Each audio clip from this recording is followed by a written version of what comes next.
আপোনালোকে চাই আছে এবি লাইভ 24 আজি গুৱাহাটী চচলত সদৌ অসম অপ্ৰাদেশিকৃত শিক্ষকসকল যিসকল বঞ্চিত হৈ আছে 2013-2021 চনত বঞ্চিত হৈ আছে সেইসকল শিক্ষক আজি ইয়াতে অনশনত বহিছে আমৰণ অনশন তেখেতসকলে আচলতে বঞ্চিত হৈ আছে প্ৰতাৰিত হৈ আছে চৰকাৰে বাৰে বাৰে প্ৰতাৰণা কৰিছে প্ৰাদেশিকৰণৰ কাৰণে কোনো একো পদক্ষেপ গ্ৰহণ কৰা নাই দেখা গৈছে তেখেতসকলে প্ৰতাৰিত হৈছে বিভিন্ন অভিযোগ আহি আছে যে তেখেতসকলক চৰকাৰে প্ৰতাৰণা কৰিছে আজি 25 বছৰ 30 বছৰ ধৰি তেখেতসকলে কিন্তু কোনো শিক্ষক আজি ৰিটায়াৰমেণ্ট হ'ব আৰু 2 বছৰ 4 বছৰ এবছৰো আছে কিছুমান অৱসৰ হ'ল আৰু কিছুমান আত্মহত্যা কৰিলে তেখেতসকলে তিলকৈ ভুগি থাকি শেষত সুইচাইড কৰিবলগীয়া হৈছে তেখেতসকলৰ বেদনা আছে সেই বেদনা আজি তেখেতসকলৰ প্ৰাপ্য আদায়ৰ বাবে আজি এইদৰে অনশনত বহিছে আমৰণ অনশন মই এই শিক্ষকসকলৰ মাজলৈ সোমাম আৰু মন্তব্য গ্ৰহণ কৰিবলৈ যত্ন কৰিছো চাই থাকিব লাগে আৰু যিমান পাৰে ভিডিঅ' শ্বেয়াৰ কৰিব এই তিলকৈ ভুগি থকা শিক্ষকসকলৰ কাৰণে ভিডিঅ'টো যিমান পাৰে শ্বেয়াৰ কৰি দিব বাইদেউ আজি আপোনালোকে যে এই অনশনত বহিছে আপোনালোকৰ কি দাবী আছে আমাৰ দাবী মানে চৰকাৰে আমাক বাৰে বাৰে প্ৰতাৰণা কৰি আছে আমি ইমান বছৰ স্কুল চলাই আছো আমাৰ লগতো বহুত শিক্ষক ৰিটায়াৰ হৈ গৈছে তথাপি ইয়াত কিছুমান আহিছে ৰিটায়াৰ শিক্ষকো আহিছে কাৰণ আমাৰ কাৰণে আহিছে সেইটো কাৰণে চৰকাৰে তাৰমানে আমাক চাব লাগে আৰু কিমান বছৰ কাম কৰিছে মই 2004 পৰা কৰিছো কোন ডিষ্ট্ৰিক্টত কামৰূপ ডিষ্ট্ৰিক্ট বাইদেউ আপুনি অকণমান ক'ব আজি কি কাৰণে কি উদ্দেশ্যে ইয়াত আমৰণ অনশন কৰিবলগীয়া হ'ল এতিয়া আমাৰ যিখিনি অপ্ৰাদেশিকৃত স্কুল আছে চৰকাৰে আমাক সেই তেতিয়াৰ পৰা আমাক পাৰ্মিশ্যনটো তেওঁলোকেই দিছিলে আমি সেই হিচাপতে আমি কাম কৰি আছোঁ কিন্তু আজি ইমান বছৰ কাম কৰিলোঁ তেওঁলোকে আমাক কৰিম বুলি আমাক তেনেকৈ ৰখাই থ'লে কিন্তু আমাৰ যিখিনি ডকুমেণ্টছ আমাৰ ভেলিড ডকুমেণ্টছ আৰু তেওঁৱেই পাৰ্মিশ্যন দিয়া এতিয়া তেওঁ যদি আমাৰ শিক্ষকখিনিক তেওঁলোকে নাচায় আমাৰ শিক্ষকখিনিৰ অৱস্থা একেবাৰে বেয়া হৈ গৈ আছে এতিয়া তেওঁ যিটো আমাক প্ৰতিশ্ৰুতি দিছিলে সেইমতে তেওঁ যদি কামখিনি কৰে আমাৰ শিক্ষক শিক্ষয়িত্ৰীসকলৰ ভৱিষ্যতখিনি অন্ততঃ চিকুৰ বুলি আমি ভাবি ল'ম এতিয়া আজি আমি সেই হিচাপত আজি আমি ইয়াতে একগোট হৈছোহি যাতে নেক্সট আমাৰ বাজেট অধিৱেশনত আমাৰ এই দাবীটো যাতে তেওঁ উত্থাপন বা তাতে মানে সংলিষ্ট কৰে তাতে কৰাৰ কাৰণে আজি আমি ইয়াতে সমবেত হৈছোহি ছাৰ এই যে আপোনালোকে আজি আমাৰ অনশনত বহিছে কি দাবী কি প্ৰতিবাদ সাব্যস্ত কৰিব বিচাৰিছে আমাৰ এটাই দাবী 2013 আৰু 2021 চনত বিদ্যালয় প্ৰাধিকৰণ কৰা হয় এই বিদ্যালয় প্ৰাইমাৰীটো ডিগ্ৰী কলেজলৈকে তাত 2013টো বাদ পৰি গৈছে কিছুমান স্কুল 2021তো বাদ পৰি গৈছে বাদ পৰি যোৱা স্কুলবিলাকৰ শিক্ষকসকলৰ পদ প্ৰাধিকৰণ কৰিম বুলি কথা দি থোৱা আছে তেওঁ অসমৰ মাননীয় মুখ্যমন্ত্ৰী মহোদয়ে কৈছিল 2022 চনৰ 22 ডিচেম্বৰ যেতিয়া বিধানসভা চলি আছিল তেতিয়া মোৰ মাথাত হাত দি কৈছিলে আপোনালোকৰ যি সমস্যা এই সমস্যাটো মই সমাধান কৰিয়ে যাম বুলি কিন্তু আজি দেখিছোঁ 4 ইয়াৰ্ছ আমাৰ ৰানিং হৈ আছে 4 ইয়াৰ্ছৰ ভিতৰলৈকে আমাৰ সমস্যাটোৰ বিষয়ে মাননীয় অসমৰ মুখ্যমন্ত্ৰী মহোদয়ে শুনিও নুশুনাৰ দৰে বাহাদুৰি আছে তেওঁলোকে কৈছে অসমত আৰু স্কুল প্ৰাদেশিকৰণ কৰিবলগীয়া নাই অসমত left out drop out teacher নাই কিন্তু left out drop out teacher আছেনে নাই তেওঁলোকে আমি প্ৰমাণ কৰি দেখুৱাই দিছোঁ তেওঁলোকে ইনভেষ্টিগেশ্যন কৰক তেওঁলোকে ইনকুৱাৰী কৰক তেওঁলোকৰ ডিপাৰ্টমেণ্টৰ মানুহ পঠিয়াই কিনে ইনকুৱাৰী কৰক যদি নাই তেওঁলোকে লগে লগে কেঞ্চেল কৰক সেইকাৰণে মই মোৰ পালৰ পৰা মই ব্যক্তিগতভাৱে শিক্ষামন্ত্ৰী আৰু মাননীয় মুখ্যমন্ত্ৰীক বহুতবাৰ লগ কৰিছোঁ এই যেতিয়া লগ কৈ তেতিয়াই কৈছিল তেওঁ আপোনালোকৰ সমস্যা সমাধান কৰিম কিন্তু দেখিছোঁ আৰু 4 ইয়াৰ্ছৰ ভিতৰতো আমাৰ কাৰণে অলপো চিন্তা কৰা নাই মাননীয় মুখ্যমন্ত্ৰী মোৰ এইকাৰণে আমি আজি সকলো অনশনস্থলীৰ পৰা মাননীয় মুখ্যমন্ত্ৰীলৈ প্ৰণাম কৰিছোঁ যাতে আমাৰ সমস্যাটো সমাধান কৰি দিয়ে যেন বাইদেউ আজি এই যে গুৱাহাটী চচলত আপোনালোকে শিক্ষকসকলে অসম অপ্ৰাদেশিকৃত যিমান শিক্ষক আছে বঞ্চিত শিক্ষক আছে হিন্দী শিক্ষক ইত্যাদি বিভিন্ন শিক্ষক আছে অনশনত বহিছে আমাৰ অনশন কি দাবী আৰু কি প্ৰতিবাদ সাব্যস্ত কৰিব বিচাৰিছে আমি দাবী মানে ধৰক আজি আমাৰ দাবীটো আমাৰ আন্দোলনটো প্ৰথম আন্দোলন নহয় বাৰু আমি কৰিয়ে আহিছোঁ 2021 চনৰ পৰা আমি আন্দোলন কৰি আহিছোঁ তেওঁ কৈছিলে যে আমাৰ পষ্টখিনি ল'ব মানে যিখিনি ৰৈ গ'ল আইনখন সংশোধন কৰি LP2 একে কলেজলৈকে আৰু মুখ্যমন্ত্ৰী ডাঙৰীয়াক মই এটা কথাই কওঁ তেওঁ যেতিয়া মুখ্যমন্ত্ৰী হোৱা নাছিলে তেতিয়া তেওঁ কৈছিলে ৰাইজসকল মোক জিকাই দিয়ক আপোনালোকৰ ভেঞ্চাৰ শব্দটো মই উঠাই দিম অসমৰ পৰা আৰু ভেঞ্চাৰ শব্দটো এই অসমত কেতিয়াও নাথাকে আৰু মই যি কওঁ গৰ্ভত থকা সন্তানেও বুজি পায় যে হিমন্তই মিছা কথা নকয় তেওঁ সত্য কথাই কয়। সেইকাৰণে তেওঁৰ ওচৰত মোৰ এটাই অনুৰোধ, তেওঁ যিমানখিনি ৰৈ গৈছে আইনখন সংশোধন হৈ 2006 চনত 2013-21 ৰৈ যোৱা আৰু লগতে ধৰ ৰাষ্ট্ৰভাষা হিচাপে হিন্দী বস্তু তেওঁ দিয়া নাই, সেই সকলোখিনি যাতে তেওঁ আইনখন সংশোধন কৰি উপকাৰ সাধন কৰে, সেইকাৰণে আমি প্ৰথমে ওলাই আহিছোঁ। তেওঁ যদি আমাক যদি কৃতকাৰ্য নকৰে বা আমাৰ ফালে যদি তেওঁ নাচায়, তেনেহ'লে আমি ইয়াৰ পিছত আৰু জংকী আন্দোলন কৰিম। নহ'লে যদি তেওঁ আমাৰ সংস্থাপনটো নিদিয়ে, আমাৰ গোটেই অল অসমৰ যিখিনি ধৰক ভুক্তভোগী ৰাইজ, ভুক্তভোগী টিচাৰ, কোনো চুইচাইড কৰিছে, কোনোবাই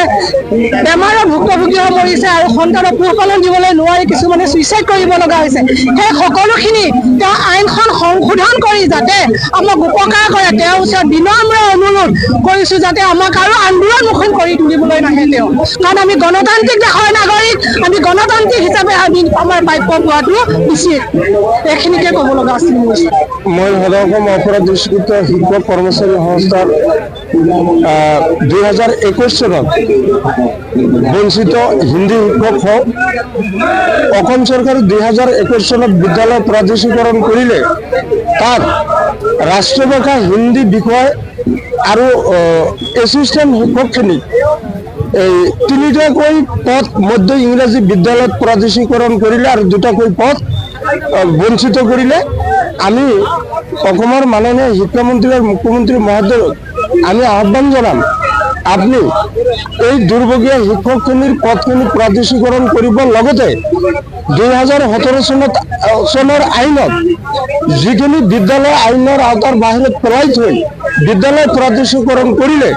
এই বাকী থকা বিদ্যালয়খিনি অতি শীঘ্ৰে যাতে প্ৰাদেশিকৰণ কৰি এই দুৰ্ভগীয়া শিক্ষকখিনিৰ মুখৰ ফালে চাই, তেওঁলোকৰ পৰিয়ালৰ ফালে চাই আৰু অসমৰ শিক্ষা ব্যৱস্থাটো উন্নতি কৰাৰ কাৰণে আমি বিনম্ৰভাৱে আমি মুখ্যমন্ত্ৰী আৰু শিক্ষামন্ত্ৰী ডাঙৰীয়াক আহ্বান জনাইছোঁ। আজি আপোনালোকে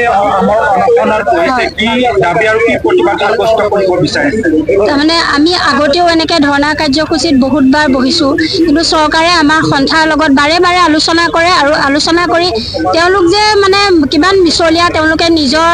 কাৰ্যতে প্ৰমাণ কৰি গৈ আছে। বাৰে বাৰে আলোচনা কৰে, কিন্তু আলোচনাৰ নামত ভেকু ভাওনা এই মানুহখিনিক প্ৰবঞ্চনা কৰি আছে। সেইকাৰণে আজি আমি উপায় নাই, আজি আকৌ অনশন কাৰ্যসূচীত ওলাই আহিছোঁ। আজি অনশন কাৰ্যসূচীত আমাৰ ওলাই অহা মূল উদ্দেশ্য হ'ল এইটোৱে যে তেওঁলোকে আমাৰ এই মানুহখিনি মুখলৈ চাওক আৰু তেওঁলোকে এই স্কুলখিনি অত বছৰে যিসকল মানুহে বিনা বেতনে তেওঁলোকৰ জীৱনৰ ইমানখিনি সোণালী সময় তেওঁলোকে তাত অতিবাহিত কৰি আহিছে, গতিকে এই মানুহখিনি তেওঁলোকে স্কুল প্ৰাদেশিকৰণ কৰিব লাগে। যিহেতু এনেকুৱা নহয় যে স্কুল এখন মানুহৰ নিজৰ ইচ্ছামতে কোনেও গঢ়ি তুলিব নোৱাৰে। ইয়াত চৰকাৰে আমাক অনুমতি দিছে, অনুমতি দি বিভিন্ন প্ৰচেচিঙতহে স্কুলবিলাক গঠন কৰিছে আৰু তাৰপিছত সেয়াটো আমাৰ অনুমতি বোলে আমাক কোনোবা বাংলাদেশী চৰকাৰে দিছে এনেকুৱা নহয়, অসম চৰকাৰে অনুমতি দিছে আৰু সেই স্কুলত ইমান দিন ধৰি এই শিক্ষকসকলে শিক্ষকতা কৰি আহিছে আৰু এতিয়া এই শিক্ষকখিনিৰ প্ৰতি তেওঁলোকৰ কোনো দায়বদ্ধতা নাই নেকি? মই চৰকাৰক খালি এটাই কথা ক'ব বিচাৰোঁ যে তেওঁলোকে, আমি জানিছোঁ যে বিজেপি চৰকাৰে বহুত উন্নয়নৰ কাম কৰিছে, আমি নকওঁ, তেওঁলোকে আমাৰ স্কুলখিনি কৰা নাই বুলি আমি বিজেপি চৰকাৰক আমি দোষাৰোপ কৰিব খোজা নাই। তেওঁলোকে আমি দেখিছোঁ যে বহুত উন্নয়নৰ কাম কৰিছে, কিন্তু এই শিক্ষকসকলৰ দুখ মৰ্ম বেদনাবিলাক তেওঁলোকে হৃদয়ংগম কিয় কৰিব বিচৰা নাই? যে ইমান বছৰে তেওঁলোকে নিজৰ সময়খিনি আজি শিক্ষকতা কৰি দি আহিছে। আজি শিক্ষকতা হৈছে মানৱ সম্পদ, তেওঁলোকে গঢ়ি আহিছে। আজি আমাৰ স্কুল হোৱা নাই, কিন্তু আমাৰ ষ্টুডেণ্টে গৈ আজি চাকৰি কৰি আছে। আজি সেই ষ্টুডেণ্টখিনিৰ ওচৰতো আমি লজ্জিত অনুভৱ কৰিব লগা হয় যে এই শিক্ষকসকলৰ প্ৰতি তেওঁলোকৰ দুখ বেদনাবিলাক তেওঁলোকে হৃদয়ংগম কৰিব লাগে আৰু তেওঁলোকৰ নিজৰ যিহেতু এইটো ন্যায্য প্ৰাপ্তি, আমি ইমান বছৰে কৰ্ম কৰি আহিছোঁ বিনা বেতনে, আমি আমাৰ প্ৰাপ্যখিনি আমি পাব লাগে, হয়নে? আৰু গতিকে আমি এটাই বিচাৰোঁ, তেওঁলোকে যিখন নতুন আইন আনি এই শিক্ষকসকলক হত্যা কৰা আইন আনিছে, সেই আইনখন তেওঁলোকে সংশোধন কৰিব লাগে আৰু এই বাকী যিখিনি প্ৰায় 20,000 শিক্ষক ইয়াত জড়িত হৈ আছে, এই শিক্ষকসকলক তেওঁলোকে পদ প্ৰাদেশিকৰণ কৰি এই শিক্ষকসকলৰ জীৱন তেওঁলোকে যাতে উদ্ধাৰ কৰে। কাৰণ আমি আজি এইটো ভাবি ওলাইছোঁ, হয় আমি ইয়াত আজি অনশন কৰি আমি মৰিম, নহ'লে তেওঁলোকে আমাৰ মানুহখিনি কিবা এটা ব্যৱস্থা কৰিব লাগিব। বাৰে বাৰে তেওঁলোকে শিক্ষকক ৰাজপথলৈ ওলাই আহিব লগা কিয় কৰিছে? গতিকে তেওঁলোকক ৰজা কোনে পাতিছে? এই জনসাধাৰণে জানো পতা নাই? আজি তেওঁলোকে যিখন গাড়ীত বহি আছে আজি সেই ৰাইজেই তেওঁলোকৰ ৰজা পাতিছে আৰু সেই ৰাইজৰ ৰজা কিয় পাতিছে যাতে ৰাইজৰ তেওঁলোকে দুখ দুৰ্দশাবিলাক বুজি পায় আৰু গতিকে মই আপোনালোকৰ সংবাদ মাধ্যমৰ দ্বাৰা এইটোৱে মই ক'ব বিচাৰো যে আপোনালোকেও গৈ আমাৰ এই দুখ বেদনাবিলাক তেওঁলোকৰ আগত অৱগত কৰক আৰু তেওঁলোকে যাতে এই শিক্ষকসকলৰ দুখ বেদনাবিলাক বুজি যে তেওঁলোকে আমাৰ স্কুলবিলাক প্ৰাদেশিকৰণ কৰক আৰু তেওঁলোকৰ জীৱন উদ্ধাৰ কৰক নহ'লে আমাৰ মাজতে এনেকুৱা শিক্ষক কিছুমান যেন মানসিক হতাশাগ্ৰস্ত হৈ বহুত শিক্ষকে তাৰমানে আত্মহত্যাৰ দৰে